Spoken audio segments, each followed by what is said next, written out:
আসসালামু আলাইকুম প্রিয় ভিউয়ার্স। আজকে আমরা নিয়ে আসছি আমাদের এক কাকা, এই মুরব্বী। কয়বার স্ট্রোক করছেন কাকা আপনি? 3 বার। 3বার স্ট্রোক করছে। স্ট্রোক করার পরে আমাদের এই থেরাপি সেন্টারে আসছেন এবং প্রায় 1 মাস থেরাপি নিচ্ছেন।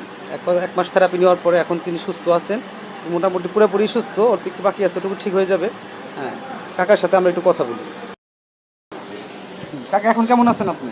বর্তমান পুরাই সুস্থ, পুরাই মানে হাঁটাচলা করতে পারতেছেন আপনি? হাঁটাচলা করতে পারতেছি। আচ্ছা কাকা, আমাদের এখানে থেরাপি সেন্টারে এসে আপনি সন্তুষ্ট কিনা? সন্তুষ্ট। আপনি যা চাইছিলেন তা কি পাইছেন এখানে এসে? পাইছি পাইছি পাইছি। যাক আলহামদুলিল্লাহ। যে কাকা হয়তো বা ছেড়ে দেবো আমরা আর কিছুদিন থেরাপি দেওয়ার পরে। এটা অলরেডি ওনাকে একঘন্টার থেরাপি দেওয়া হচ্ছে, কিছুদিনের ভিতরে ওনাকে আমরা ছেড়ে দিব। কাকে দুইটা দেখান তো, বসে দেখান তো একটু। বসেন, হ্যাঁ হ্যাঁ বসেন। হ্যাঁ, এখানে বসতে পারতেন, হাত উঁচা করেন তো, হাত উঁচা করেন। আচ্ছা। এই হাতটা অবশ্য অবশ্য